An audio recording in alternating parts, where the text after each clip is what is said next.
जय हिंद दोस्तों, आप सभी का बिंद स्टडी में स्वागत है। चलिए क्वेश्चन शुरू करते हैं। हाल ही में प्रधानमंत्री नरेंद्र मोदी ने किस राज्य में सुहेल देव स्मारक का आधारशिला रखे हैं? यह उत्तर प्रदेश में। यह उत्तर प्रदेश के बहराइच में। सुहेल देव श्रावस्ती के राजा थे और गौरक्षक के रूप में इन्हें जाना जाता है। चलिए नेक्स्ट चलते हैं।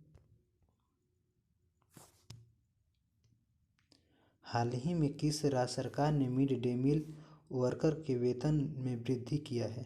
यह झारखंड सरकार ने। झारखंड सरकार ने मिड डे मील वर्कर को पहले 500 रुपये मिलता था, अब 2000 रुपये मिलेगा। झारखंड। झारखंड के सीएम कौन है? हेमंत सोरेन। और गवर्नर द्रौपदी मुर्मू। झारखंड। झारखंड का राष्ट्रीय उद्यान कौन सा है? बेतला राष्ट्रीय उद्यान। चलिए नेक्स्ट चलते हैं। हाल ही में उड़ीसा में देश के सबसे बड़े हॉकी स्टेडियम का नींव रखी गई है। इस स्टेडियम का नाम किसके नाम पर रखा गया है? यह बिरसा मुंडा के नाम पर रखा गया। यह स्वतंत्रता सेनानी बिरसा मुंडा के नाम पर रखा गया है। अब इसकी क्षमता 20,000 है। अच्छा, उड़ीसा। उड़ीसा का राष्ट्रीय उद्यान कौन सा है? भितरकनिका राष्ट्रीय उद्यान और सिमलीपाल राष्ट्रीय उद्यान। चलिए नेक्स्ट चलते हैं।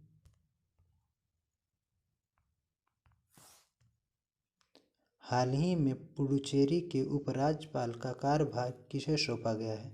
यह तमिलिसाई सौंदरराजन को। यह तेलंगाना के राज्यपाल हैं और इन्होंने अभी किरण बेदी की जगह ली है। चलिए नेक्स्ट चलते हैं। हाल ही में किसने world life time service award 2020 जीता है? थियोडोर भास्कर ने। थियोडोर भास्कर ने। चलिए नेक्स्ट चलते हैं। हाल ही में मानव अधिकार परिषद की सलाहकार समिति के अध्यक्ष कौन बने हैं? अजय मल्होत्रा। अजय मल्होत्रा। मानव अधिकार परिषद की गठन सन 2006 को हुआ। चलिए नेक्स्ट चलते हैं। हाल ही में स्कॉच ग्रुप ने किसे chief minister of the year award से सम्मानित किया है? यह वाई एस जगनमोहन रेड्डी को। यह आंध्र प्रदेश के सीएम हैं। अच्छा, आंध्र प्रदेश के गवर्नर कौन है? विश्वभूषण हरिचंदन जी हैं। अच्छा, आंध्र प्रदेश के राष्ट्रीय उद्यान कौन से है? नमो दफा राष्ट्रीय उद्यान और मौलिंग राष्ट्रीय उद्यान। चलिए नेक्स्ट चलते हैं। हाल ही में kho kho federation of India द्वारा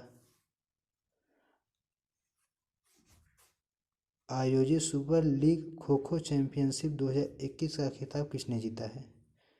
यह पहाड़ी विल्या ने जीता है। पहाड़ी विल्या ने जीता है और उपविजेता पैथर्स है। यह इंदिरा गांधी स्टेडियम में खेला गया है। इंदिरा गांधी स्टेडियम कहाँ स्थित है? दिल्ली में। चलिए नेक्स्ट चलते हैं।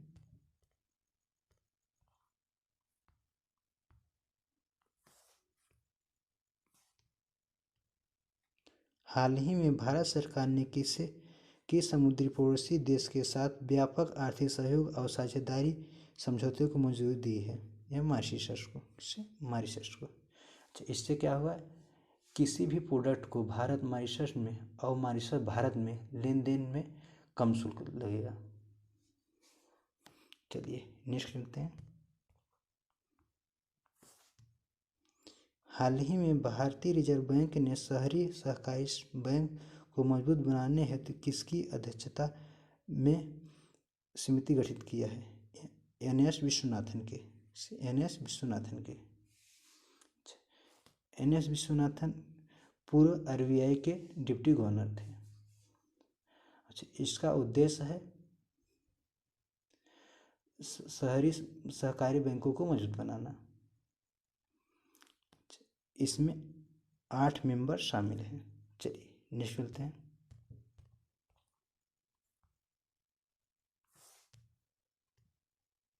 हाल ही में कोप 26 के अध्यक्ष ने प्रधानमंत्री से मुलाकात की है। कोप 26 किस देश में आयोजित किया जाएगा? यह इंग्लैंड में आयोजित किया जाएगा। हाँ, इंग्लैंड में। इंग्लैंड के ग्लासगो में आयोजित किया जाएगा। इसका उद्देश्य है जलवायु परिवर्तन को कम करना। यह नवंबर में आयोजित किया जाएगा। COP26 के अध्यक्ष कौन है? आलोक शर्मा जी हैं। चलिए नेक्स्ट चलते हैं।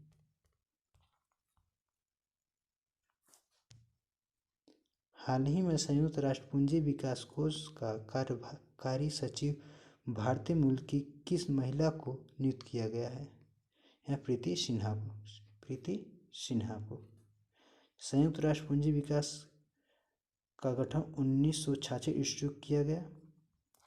इसका हेडक्वार्टर न्यूयॉर्क है। इसका उद्देश्य है कम विकसित देशों को उधार देना। चलिए नेक्स्ट को चलते हैं।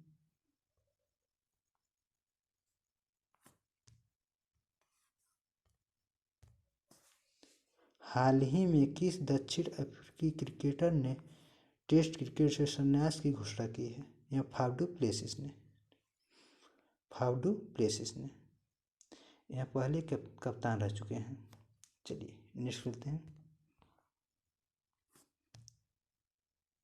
हाल ही में यूरोपियन संघ के सबसे बड़े व्यापार साझेदार के रूप में कौन अमेरिका से आगे निकल गया है? यह चीन निकल गया। चीन। चलिए नेक्स्ट करते हैं।